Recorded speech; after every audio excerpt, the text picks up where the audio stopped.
Hi, it's Mike from the Throttle Stop here to show you another one of our beautiful cars, a 1962 Pontiac 421 Super Duty. Very rare car with an aluminum front end package, built and designed specifically for drag racing.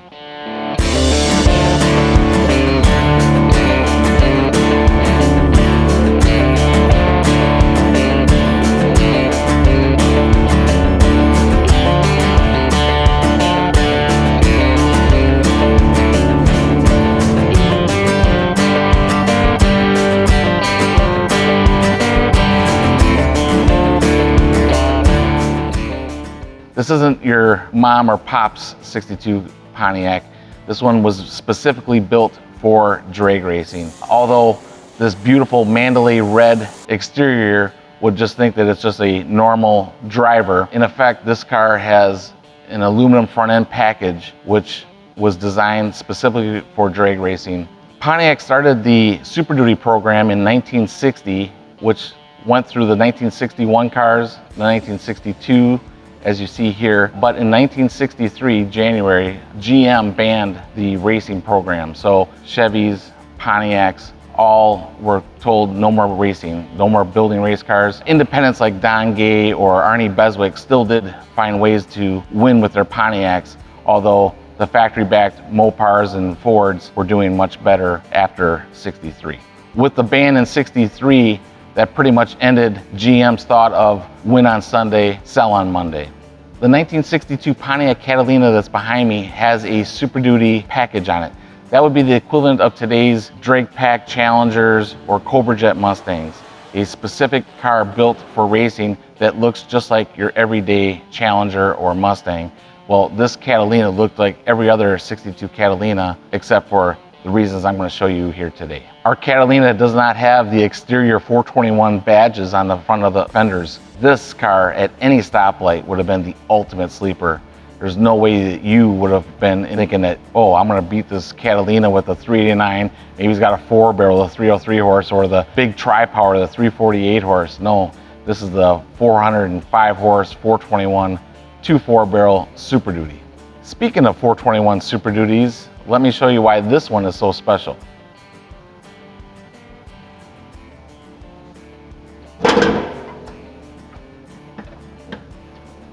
Under the hood lies the 1962 Pontiac 421 Super Duty.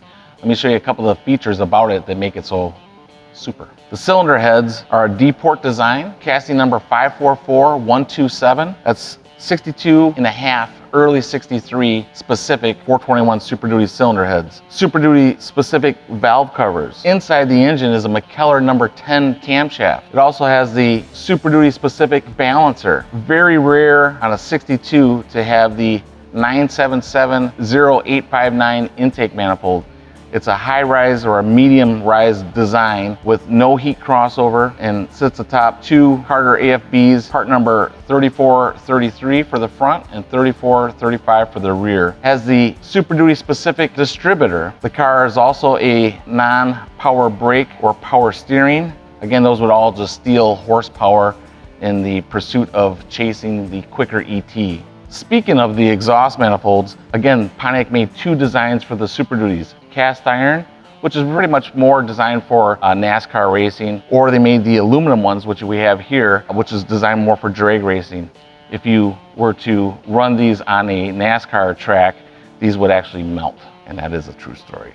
Another thing to note on the Super Duty exhaust manifolds is they all came with factory cutouts. Again, this is a factory built car with provisions to have your exhaust wide open. Could you imagine if they did that in today's cars? You'd be driving your Challenger and you open up your exhaust wide open. I don't think the emissions people would like that. So now let me show you what really makes this thing special, the aluminum package. This is my handy dandy, very protective magnet that I can use and not damage the paint. So let me show you something that is steel, the core support. Let me show you something that's not. The front bumper. The fender, the hood, the inner fender well. So again, kind of a drag race thing, is to make the car lighter in the front. So by having all these aluminum components on the front end, helps with weight transfer, helps to get the tires to stick in the back, makes the car lighter, makes it faster, makes it the fact that it's going to be able to beat the 1962 Galaxy that it's racing, or the Mopar camp cars. So this, again, looking like it's all steel, is actually aluminum.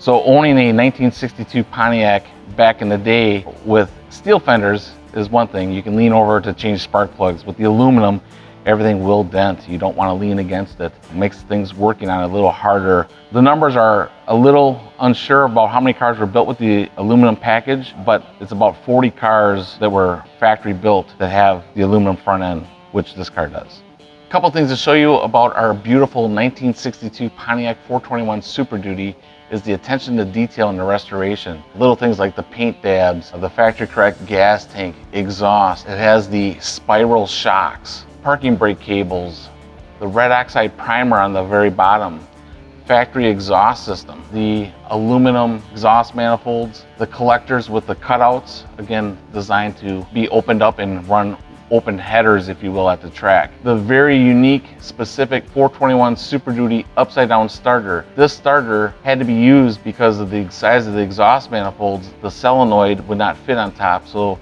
they had to design it and move it down to the bottom. So it's called the upside down starter. Another thing to kind of show you while we're under here is the oil pan.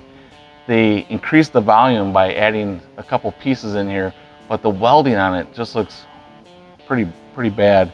And that's really how all the factory pans do look. Just shows you some of the things that we have done in preserving this restoration. The condition of the vehicle underneath is just as pretty as the top.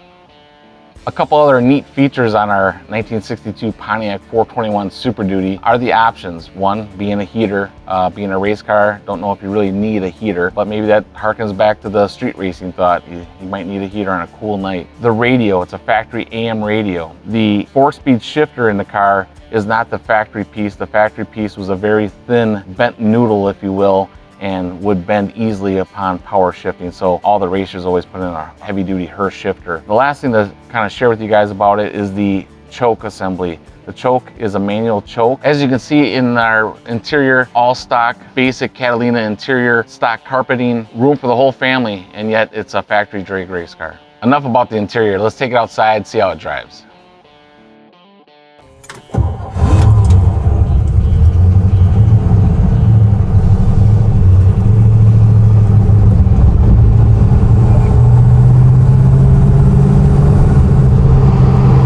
Runs and drives as good as it looks. Just an amazing piece of history.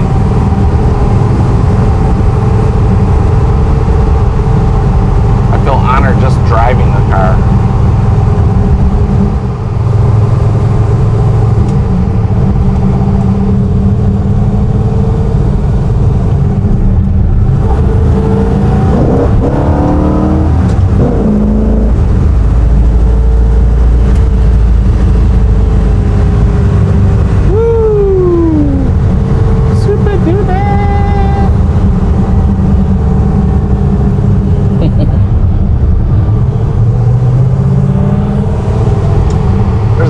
I won't even take this back to the throttle stop. I'm just going to take it home. Take it and try to find me.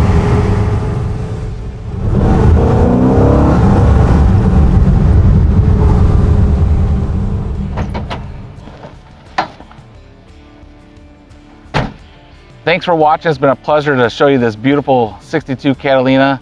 Be sure to follow us on social media. And as always, we are Throttle Stop, driven by passion.